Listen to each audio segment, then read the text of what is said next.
2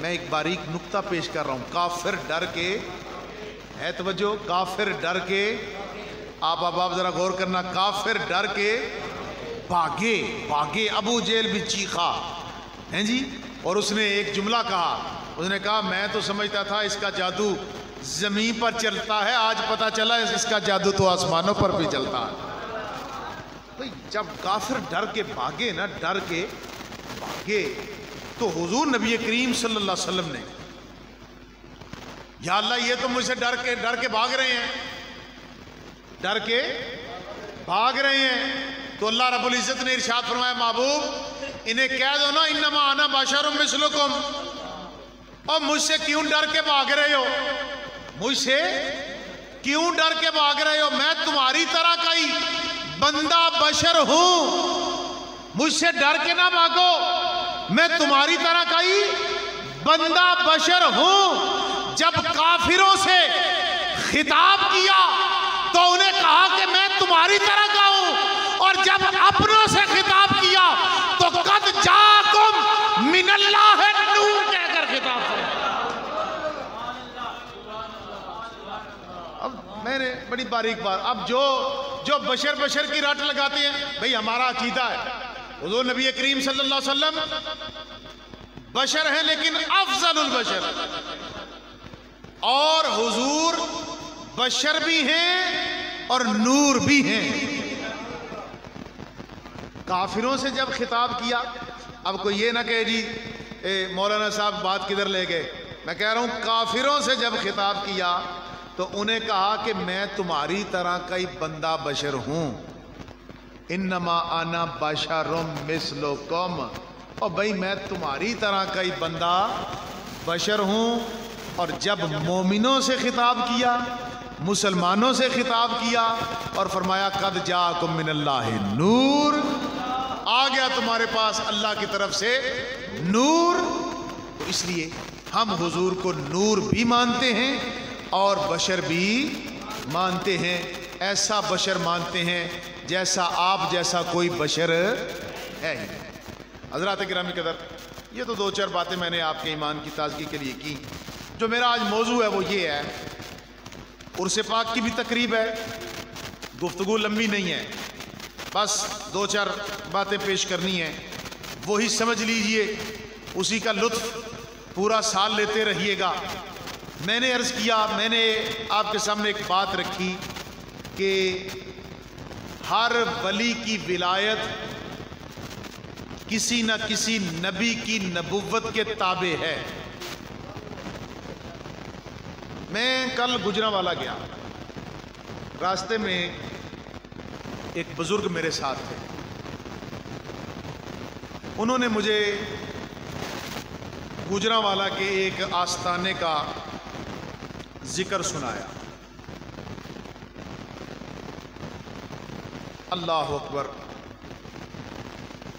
انہوں نے بتایا کہ وہ آستانے پہ جو پیر صاحب ہیں, جو ان کے مریدین ہیں, جو ان کے خلفاء ہیں, سارے باشرہ ہیں.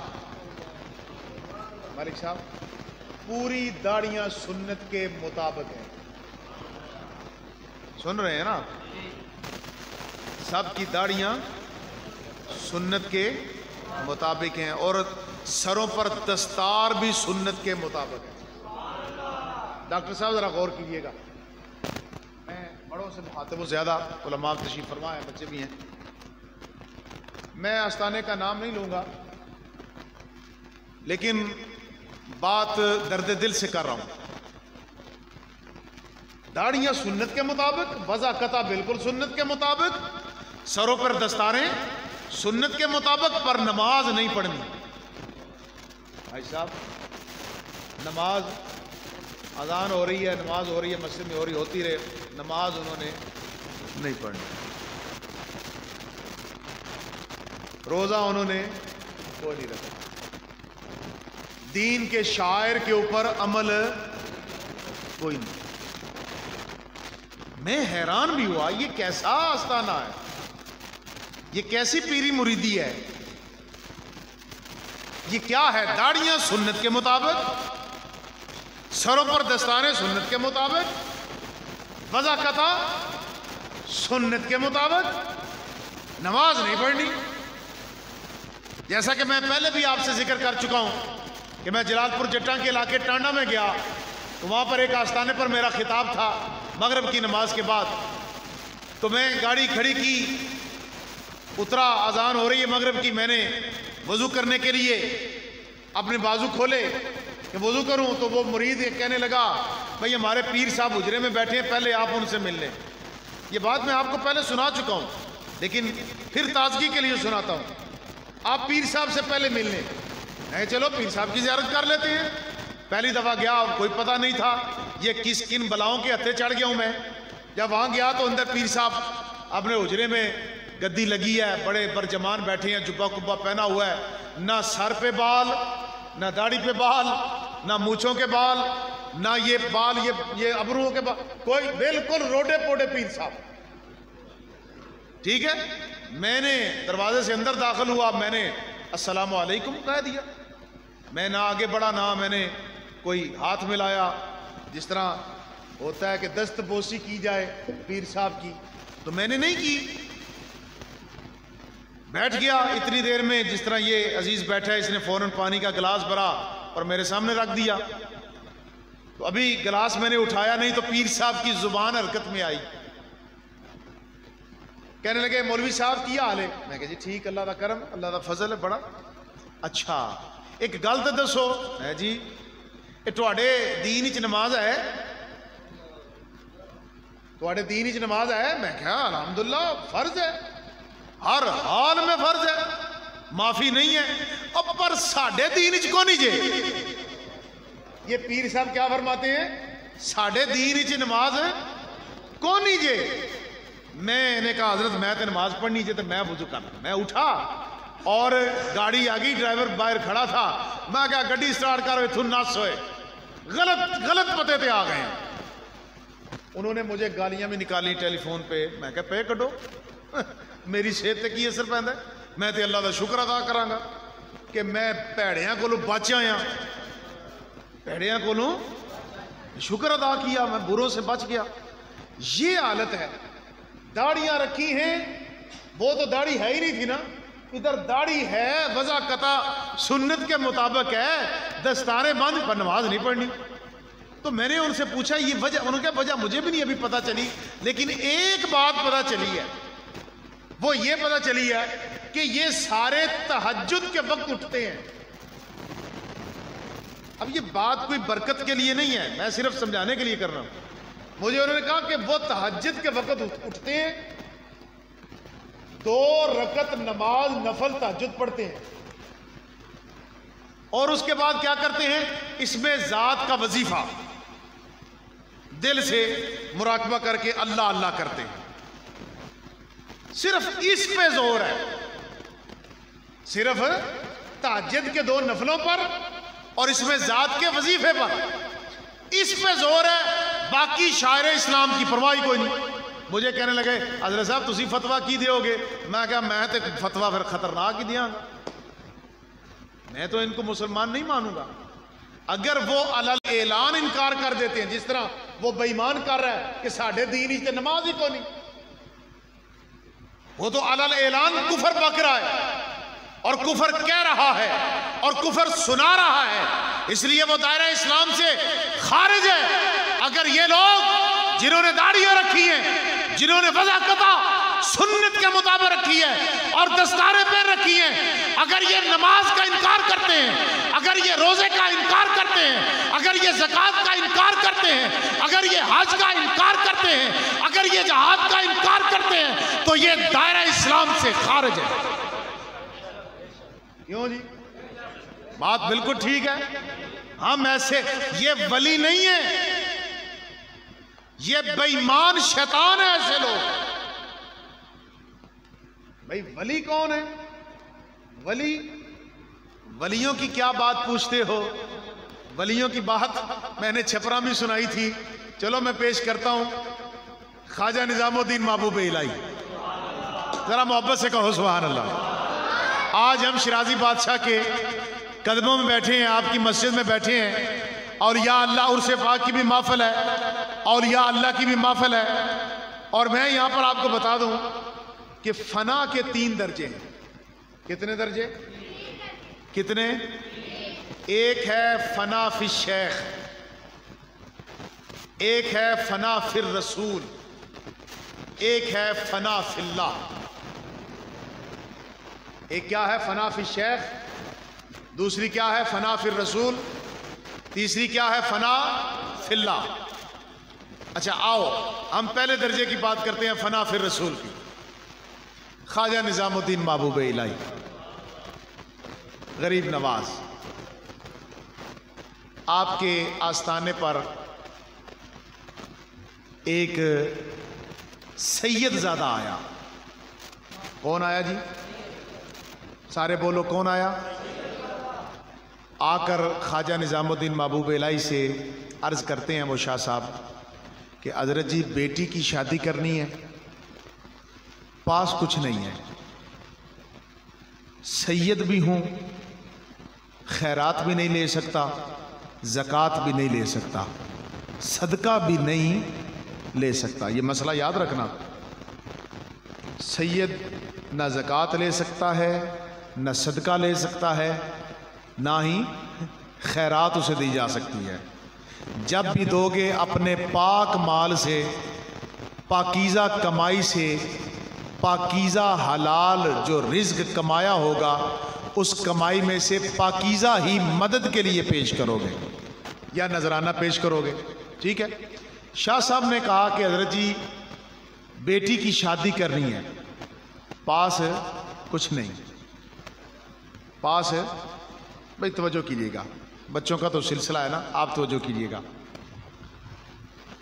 خواجہ نظام الدین محبوب الہی رحمۃ اللہ تعالی علیہ، آپ نے کہا شاہ صاحب ایسا کیجئے، ابھی تو فی الوقت میرے پاس کچھ نہیں، آپ 3 دن تک میرے آستانے پر رہیں، میں آپ کی خدمت کروں، آپ یہاں رہیں. لیجئے. شاہ صاحب نے وہاں ڈیرا لگا لیا، رہنے لگے.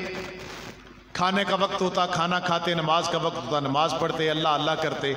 3 دن گزر گئے لیکن کوئی خدمت خواجہ غریب نواز حضرت خواجہ نظام الدین محبوب الہی نے نہیں فرمائی. 3 دن جب گزر گئے، شام کا وقت ہوتا ہے، 3 دن گزرنے کے بعد قبلہ شاہ صاحب حضرت خواجہ نظام الدین محبوب الہی سے آ کر عرض کرتے ہیں، حضرت 3 دن ہو گئے میں آپ کے پاس رہا آپ کے حکم کے مطابق، تو کوئی خدمت نہیں ہوئی آپ کی طرف سے. آپ نے کہا حضور شاہ صاحب کوئی خدمت اللہ کی طرف سے آئی بھی نہیں ہے، آئی بھی نہیں ہے. تو شاہ صاحب بھی مایوس ہوئے تو اجازت طلب کی، کہا اب مجھے اجازت دے دیں. خواجہ نظام الدین محبوب الہی آپ نے فرمایا حضور شاہ صاحب ذرا ٹھہریے. آپ اپنے گھر گئے اور جا کر آپ کا ایک جوتیوں کا جوڑا، نالین جوتیوں کا جوڑا جو بڑا ہی بوسیدہ تھا، پہننے کے بھی قابل نہیں تھا، وہ جوڑا آپ لے کر آئے اور آ کر شاہ صاحب کی بارگاہ میں پیش کیا کہ شاہ صاحب یہ میری جوتیوں کا جوڑا رکھ لیں. تو شاہ صاحب نے کہا حضرت عجیب بات ہے، میں آپ کے پاس آیا ہوں کہ میری خدمت کریں، میری مدد کریں، بیٹی کی شادی ہے.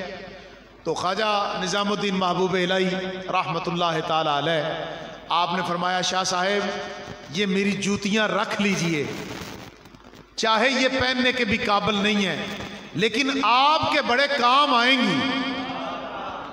شاہ صاحب نے کہا جی کیسے کام آئیں گی، انہیں کون لے گا، انہیں کون پہنے گا، میں پہننے کے لیے تیار نہیں ہوں، وہ سیدھا ٹوٹی ہوئی جوتیاں ہیں، یہ کس کام کی. آپ نے کہا رکھ لیں.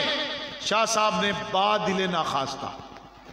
بادل ناخواستہ وہ جوتیاں لیں اور اپنے سامان کے سب سے نیچے رکھ لیں اور اجازت طلب کی اور کہا حضرت میں نے جانا ہے بخارا کی طرف سفر شروع کیا.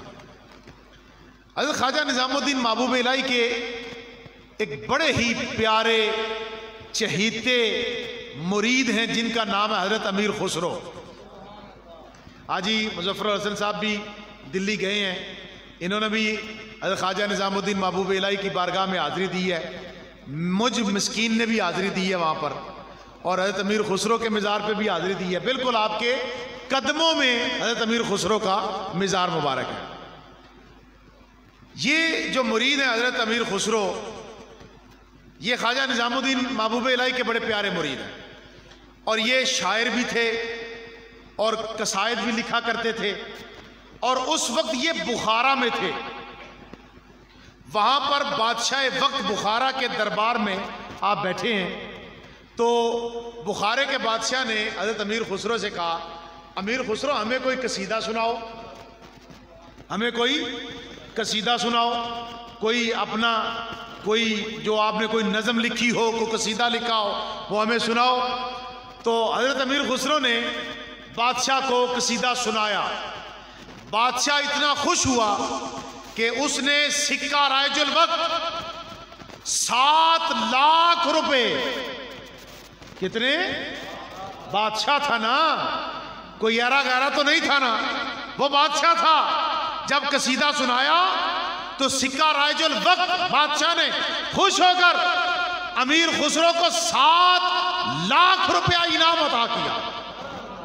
لو جی، حضرت امیر خسرو نے انعام لیا، اسے سنبھالا اپنے جبے میں اور اجازت طلب کی، اور بادشاہ کے محل سے نکلے۔ ادھر سے شاہ صاحب جو بخارا کی طرف آ رہے ہیں، وہ بخارا کی حدود سے اندر داخل ہوئے، شہر کی حدود میں۔ جب آگے آئے تو آگے ایک سرائے تھی جہاں پر مسافر ٹھہرتے تھے۔ سرائے میں انہوں نے ایک کمرے میں شاہ صاحب ٹھہر گئے، اپنا سامان رکھا۔ ادھر امیر خسرو بادشاہ کے محل سے باہر نکلے، آگے سرائے کے قریب پہنچے تو حضرت امیر خسرو کہنے لگے، بوئے یار نی آیت، مجھے میرے یار کی خوشبو آ رہی ہے، مجھے میرے شیخ کی یار کی خوشبو آ رہی ہے۔ آپ خوشبو سونگتے ہیں، کدھر سے آ رہی ہے؟ زور زور سے خوشبو سونگتے ہیں، جدھر سے خوشبو آ رہی ہے۔ حضرت امیر خسرو اس طرف چلتے ہیں، ادھر سرائے ہے، وہاں پہنچے، کیا دیکھا کہ ایک شاہ صاحب ہیں، کمرے میں رہ رہے ہیں، ان کے سامان سے خواجہ نظام الدین محبوب الہی کی خوشبو آ رہی ہے۔ اللہ کے ولی کے عرس میں آنے والوں،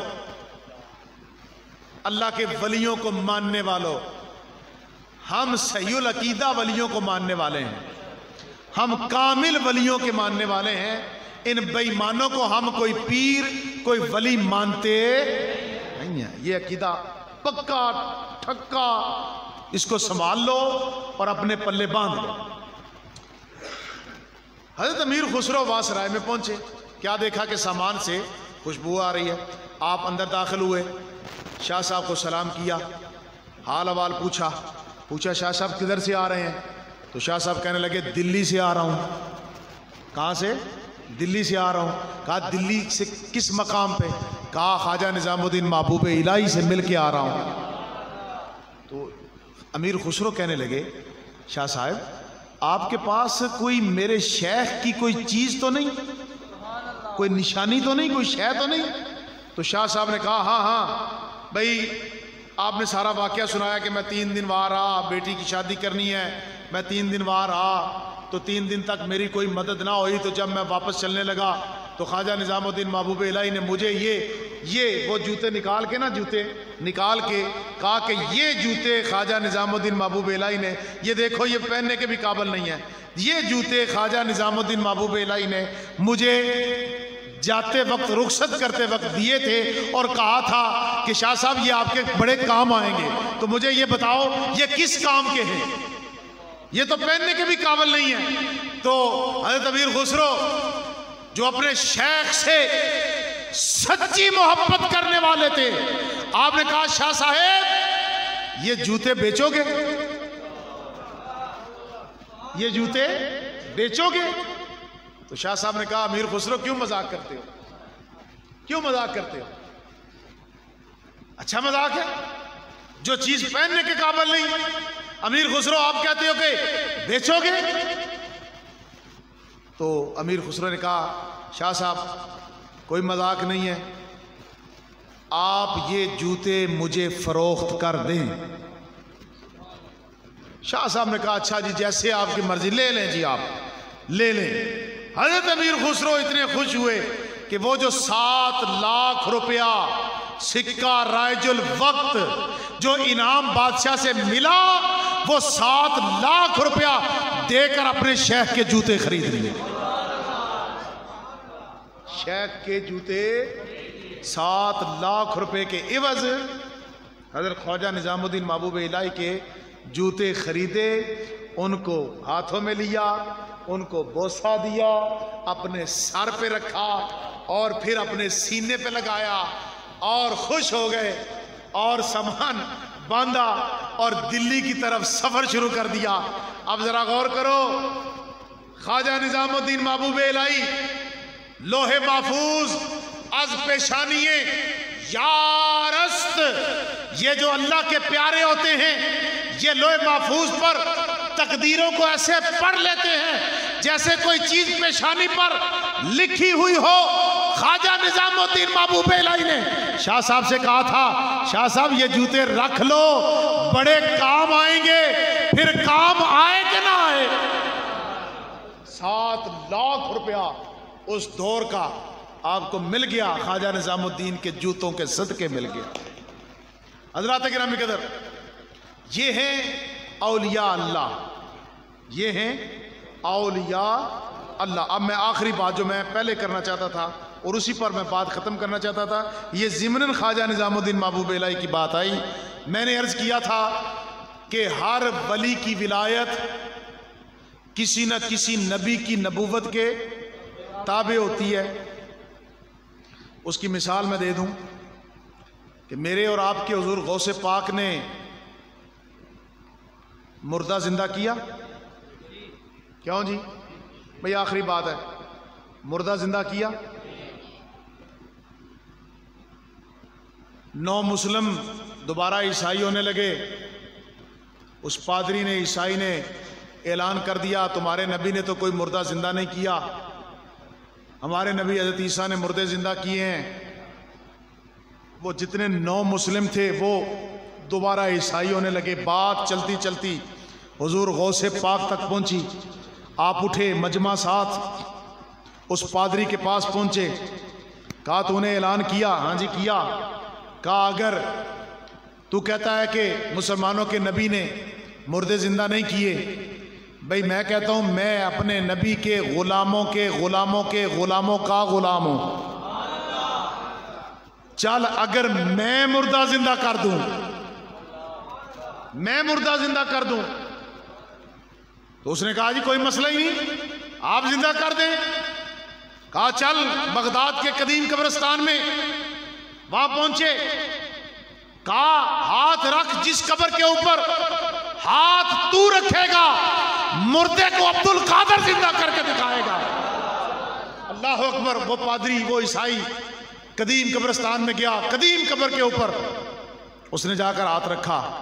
آپ نے فرمایا، اور یاد رکھیں بعض روایات کے اندر، حکایات کے اندر یہ بات آتی ہے کہ آپ نے فرمایا کہ یہ جس قبر کے اوپر تو نے ہاتھ رکھا ہے یہ ایک گویے کی قبر ہے۔ کس کی؟ گویے کی قبر ہے۔ اچھا یہ بتا اسی طرح زندہ کروں یا وہ گویا گانا گاتا ہوا زندہ کروں؟ یہ مختلف روایات میں ملتی ہیں۔ تو پھر آخری جملہ اس بات کے ضمن میں، حضور شیخ عبد القادر جیلانی آپ نے اس قبر کو ٹھوکر لگائی اور کہا قم باذن اللہ، اللہ کے حکم سے زندہ ہو جا۔ قبر پھٹی اور وہ گویا وہ ستار بجاتے ہوئے قبر سے باہر نکلا اور کہنے لگا قیامت قیامت۔ تو کسی نے مجمع سے آواز دی، نہیں نہیں قیامت نہیں، عبد القادر غوث پاک کی کرامت۔ اب میں یہاں پر جو بات بتانا چاہتا ہوں وہ یہ ہے کہ اس وقت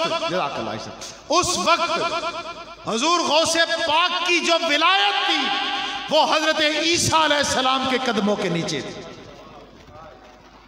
جب بھی کوئی ولی کسی مردے کو زندہ کرے گا اس کی ولایت حضرت عیسیٰ علیہ السلام کے تابع ہوگی. اور دیکھو نا دوسری مثال دیتا ہوں، یہ جو مجذوب ہوتے ہیں، مجذوب کیا جی بھائی صاحب، مجذوب یہ بظاہر نماز نہیں پڑھتے،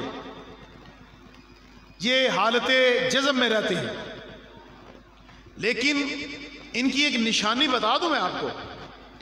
مجذوب جو ہوگا وہ اللہ کے کسی بھی حکم کا انکار نہیں کرے گا. اگر اس کو کہیں گے نا آ نماز پڑھ، وہ چل پڑے گا، آ کر باہر سے پھر نکل جائے گا. انکار نہیں کرے گا، اللہ کے فرض کا انکار نہیں کرے گا. اچھا، اب ان کی جو مجذوبیت ہوتی ہے، یہ جو ولایت کی قسم ہے، یہ قسم حضرت موسیٰ علیہ السلام کی قدموں کے تابع ہے، آپ کی نبوت کے تابع ہے. آپ کہیں گے وہ کیسے؟ کہ جب حضرت موسیٰ علیہ السلام کوہ طور پر گئے اللہ سے ملاقات کرنے کے لیے، اور 40 سردار ہیں قبیلوں کے، کہا یا اللہ اپنا جلوہ دکھا، اپنا جلوہ دکھا. تو کہا موسیٰ لن ترانی، تو نہیں دیکھ سکتا. اب یہ واقعہ قرآن مجید کے اندر بڑی تفصیل سے موجود ہے. کہا یا اللہ میں نے تو دیکھنا ہی دیکھنا ہے. تو اللہ رب العزت نے کہا وہ سامنے پہاڑ کی طرف دیکھنا، اگر تجلی ڈالوں گا تو دیکھ لینا. قصہ مختصر، تجلی پڑی، سوئی کے ناکے کے کروڑویں حصے کے، ناکے کے برابر نہیں، ناکے کے کروڑویں حصے کے برابر اللہ رب العزت کی صفاتی تجلی پڑی، ذاتی بھی نہیں، صفاتی تجلی پڑی. اور پڑی تو پہاڑ جل کے کوئلہ بن گیا، سرما بن گیا، اور جو 40 سردار تھے وہ مر گئے، اور حضرت موسیٰ علیہ السلام 3 دن تک بے ہوش پڑے رہے. اب اٹھائیں آپ تاریخ، موسیٰ علیہ السلام کی شریعت میں 3 نمازیں تھیں. کتنی؟ 3 نمازیں. قضا بھی ثابت کوئی نہیں، اور 3 دن تک آپ نے نمازیں بھی کوئی نہیں پڑھی. اب وہ جب اللہ کی تجلی پڑی، اور اللہ کی تجلی جب پڑی تو اللہ کی تجلی برداشت نہ ہوئی، تو وہ حالت جذبیت کے اندر، مجذوبیت کے اندر چلے گئے. اور یہی حال ہے یہ بھی جو مجذوب ہوتے ہیں، جب انہیں اللہ کی تجلی پڑتی ہے، جب ان پر اللہ کی تجلی نازل ہوتی ہے، تو ان کی حالت بھی غیر ہو جاتی ہے. 2 باتیں ہو گئی. اب تیسری بات پیش کر کے گفتگو ختم. ایک ہوتے ہیں سالک ولی، سالک ولی جو شریعت کے 1 انچ بھی نہ دائیں جاتے ہیں نہ بائیں جاتے ہیں، وہ عین شریعت کے اوپر عمل کرتے ہیں. ان کی ولایت کملی والے آقا مصطفیٰ کے قدموں کے نیچے ہوتی ہے. اس کی مثال میں دے دیتا ہوں کہ جب حضور نبی کریم صلی اللہ علیہ وسلم معراج کی رات جب جلوہ جانا،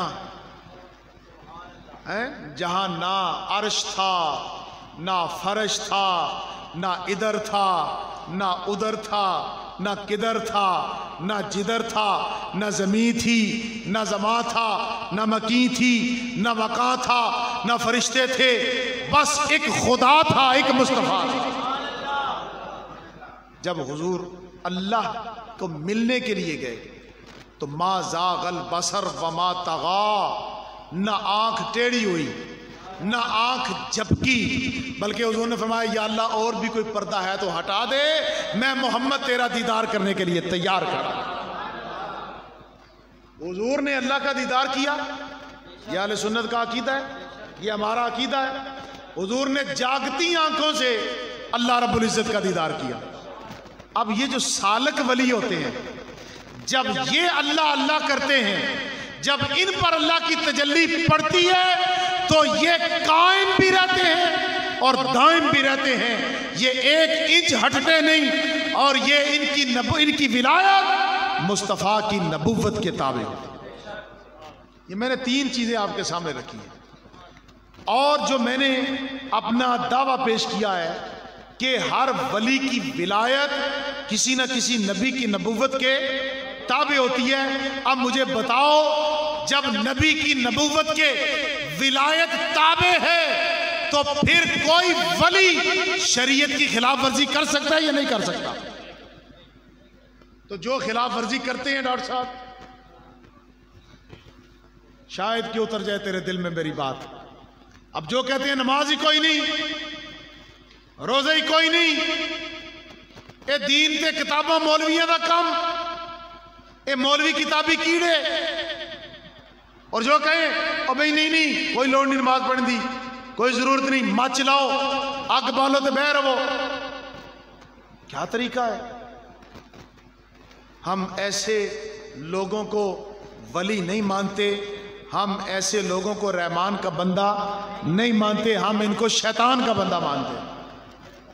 آج کے عرص پاک میں آنے والوں، آج میں نے آپ کے سامنے عقیدے کی باتیں رکھی ہیں، کوئی میں نے تقریر نہیں کی یا جس طرح خطیبانہ رنگ، خطابت کا جوش یا کوئی نقطے میں نے پیش نہیں کیے، میں نے آپ کے سامنے عقیدہ رکھا ہے اور عقیدہ اہل سنت رکھا ہے، اور اس پر ناز کرو کہ یہ جن کے مزار پر اور جن کی مسجد میں ہم آئے بیٹھے ہیں، یہ اللہ کے سالک، اللہ کے پیارے، اللہ کے محبوب ہیں، اور ان کی آج عرس پاک میں محفل میں میں اور آپ اس لیے آئے ہیں کہ یہ اللہ کے برگزیدہ ہیں، اللہ کے پیارے ہیں، اور جنہوں نے یہ عرس پاک کی محفل سجائی ہے انہوں نے بھی بتا دیا، اور جو آئے ہیں انہوں نے بھی بتا دیا کہ یہ جو ہم سارے آئے ہیں نا، یہ ایسے ہی نہیں آئے، ہم اس لیے آئے ہیں کہ محبوب کی محفل کو محبوب سجاتے ہیں، آتے ہیں وہی جن کو سرکار بلاتے ہیں، ہم سرکار کے بلائے ہوئے تشریف لائے۔ تو اس لیے اللہ تعالیٰ مجھے اور آپ کو عمل کی توفیق عطا فرمائے۔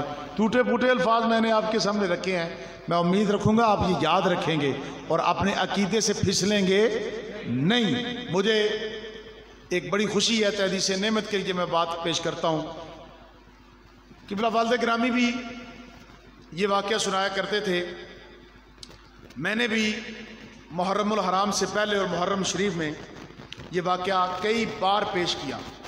آپ کو بھی یاد ہوگا کہ وہ جو ملکہ نور جہاں نے خط لکھا تھا، ملک صاحب اب میرے پاس وقت نہیں ہے میں پیش کروں، شائخ صاحب آپ کو بھی یہ واقعہ یاد ہے، دو لڑکے میرے پاس آئے، انہوں نے آ کر کہا ہم ان قریب تھے کہ ہم شیعہ ہو جاتے، ان قریب تھے کہ ہم شیعہ ہو جاتے، لیکن حضرت صاحب آپ نے وہ جو واقعہ، وہ جو نور جہاں والا حضرت میاں میر صاحب والا، حضرت میاں میر صاحب والا وہ جو واقعہ آپ نے سنایا تھا، اس سے ہمارا ایمان تازہ ہو گیا کہ جب حضرت میاں میر صاحب نے پوچھا او بھئی او ایران سے آنے والوں ذرا امام حسین کی بات تو سناؤ، تو انہوں نے کہا جی جہاں امام حسین دفن ہے 40 میل تک دائیں بائیں آگے پیچھے جتنے دفن ہیں سارے جنتی ہیں، سارے جنتی ہیں۔ تو حضرت میاں میر صاحب نے کہا کہ امام حسین کو یہ مقام کیسے ملا، کیسے ملا؟ تو وہ جو آئے ہوئے تھے انہوں نے کہا کہ ان کو یہ مقام اس لیے ملا کہ وہ نواسہ رسول ہیں، وہ اللہ کے رسول کے نواسے ہیں۔ تو حضرت میاں میر صاحب نے کہا کہ اگر جہاں امام حسین اللہ کے رسول کے نواسے دفن ہو تو 40 میل تک سارے جنتی ہیں، تو بتاؤ جہاں اللہ کا رسول مدفن ہو تو ان کے ساتھ جو آرام کر رہے ہیں ان کے بارے میں تمہارا کیا خیال ہے؟ صدیق و فاروق کے بارے میں کیا خیال ہے؟ تو انہوں نے کہا بھئی لپیٹو اپنا بوریا بستر لپیٹو اور یہیں سے واپس چلو کہ بھئی ہم تو لاہور آئے، یہ صوفی نے ہماری بولتی بند کر دی ہے، آگے ہندوستان کے علماء تو آگے بیٹھے۔ اب یہ واقعہ میں نے بڑا بنا کر خطاب کے اندر پیش کیا تو وہ جوان کہنے لگے اس واقعے نے ہمیں پھسلنے سے بچا لیا، ان قریب تھا کہ ہم شیعہ ہو جاتے۔ کسی کے اوپر کوئی یہ میں کوئی فرقہ بندی نہیں کر رہا یا فرقہ واریت نہیں پھیلا رہا، بات سنا رہا ہوں آپ کو عقیدے کی، ٹھیک ہے؟ اپنے عقیدے پر ناز کرو، اللہ نے آپ کو اہل سنت بنایا ہے،